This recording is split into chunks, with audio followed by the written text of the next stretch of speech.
fucking happy to be starting out today with kombucha.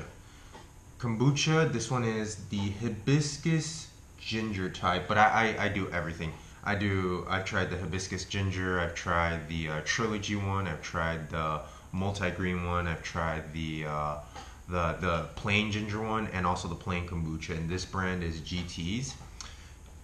This is actually the I don't know if it's like watered down or what it is, but it is definitely not the black label. And the black label one is the one where you need the 21 and over ID because it has more than 0.5% alcohol. Anyways, where do we even fucking begin with this shit? I've been drinking kombucha for a while.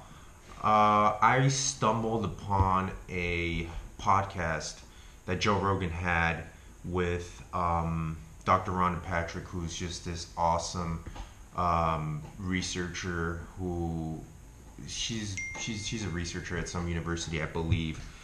She also does she has her own brand, Found My Fitness. It's an Instagram account.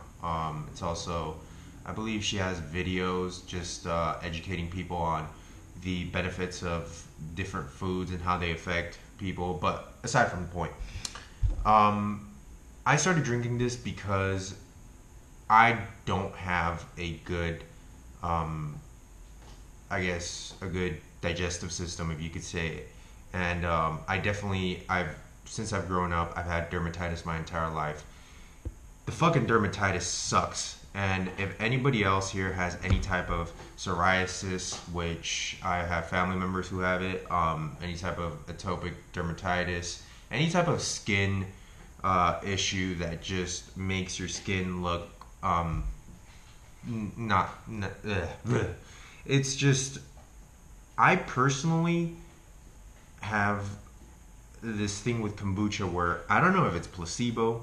I have no idea if it's because it helps your digestive system. I don't know if it's got anything to do with my skin at all, the probiotics, but I feel like it doesn't help my skin condition. Now, given it does definitely help with the control of it. So what I mean is for my dermatitis is when I scratch my skin and I see a little patch of dermatitis, when I scratch it, I get this uncontrollable urge to just keep scratching and scratching and scratching and fuck, man.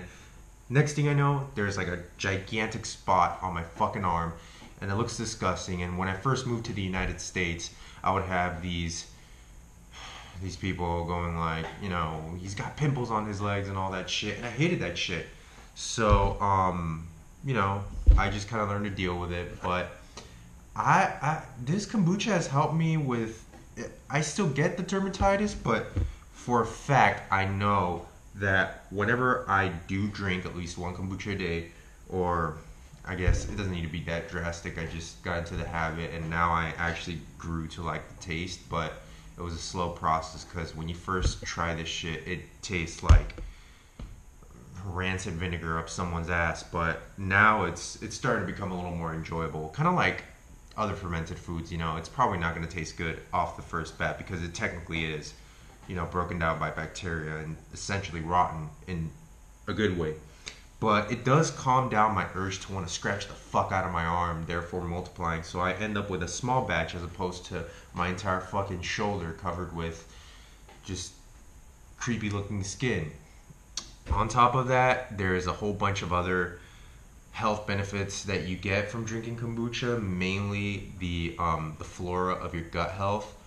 Rhonda Patrick, I'm actually going to be posting a link on the video so that you guys can see that podcast because she's got just a slew of things when it comes to probiotics and educating people on why it's so important to have your levels and to be able to feed them through different types of complex carbs, because they're not just, you can't just drink kombucha all day or eat kimchi all day and expect, oh, you know, the flora is going to be good for you. It's you got to feed the bacteria and you got to feed it good carbs, good complex carbs, good quality food, lots of fiber, so that you restore that balance within your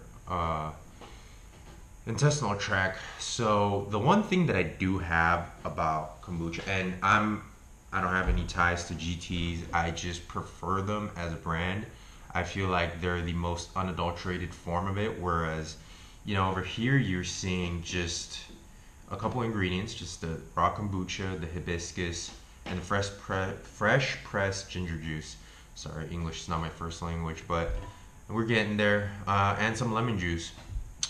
You see a lot of the other kombucha brands. The reason why I don't like them is because they add a lot of other shit. And I know that there's sugar in kombucha. There's a whole bunch of different, things that go into making a kombucha. But this is the in my opinion, this is prime time kombucha. This is, it's got the least ingredients and it's the most authentic, I believe. If you're ready for the kick, I would go with the black version. I recently lost my ID, so I can't fucking buy that shit. It's ridiculous because it's 1/2 of 1% or some shit. So it's like, how the fuck am I gonna drink that? I'd probably die before I get drunk from all that shit. But other than that, I would say definitely give it a try.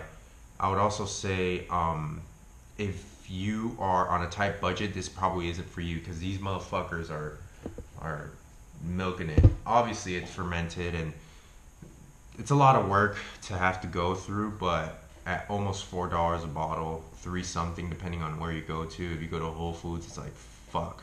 There's no, I mean, you're gonna go broke really quick. But yeah, it's kombucha week. I love it. My personal favorite is the ginger, just the ginger, not the hibiscus ginger, not the trilogy, not all that bullshit. I just want the kombucha with the ginger in it. Tastes really good. When you first try it out, I would say please take it slow because it smells like rancid ass, and it's like vinegar that your dog pissed on. If that's a terrible fucking analogy, but you get my point. It smells very sour and it smells kind of vinegary, and it just, I don't know. But you'll grow to like it. The more you grow to like it, and of course with all these types of foods, the more you know that it's good for you, the more placebo you're gonna have. And they say that this and that. I'm not really here to argue whether placebo works or it doesn't, but it will end up tasting good in my opinion. If it doesn't, I'm sorry. I don't have the palate of every single person in the world, but for me, it started off kind of and then now it tastes good. So if you have any questions about kombucha, different ones, I've tried pretty much almost every single mainstream brand, everything that you can find at Whole Foods, Sprouts. If you guys want something sweeter or tardier or whichever it may be, or you just want pure health benefits, just ask me questions, shoot me an email, and I'll answer them to you. Have a good day.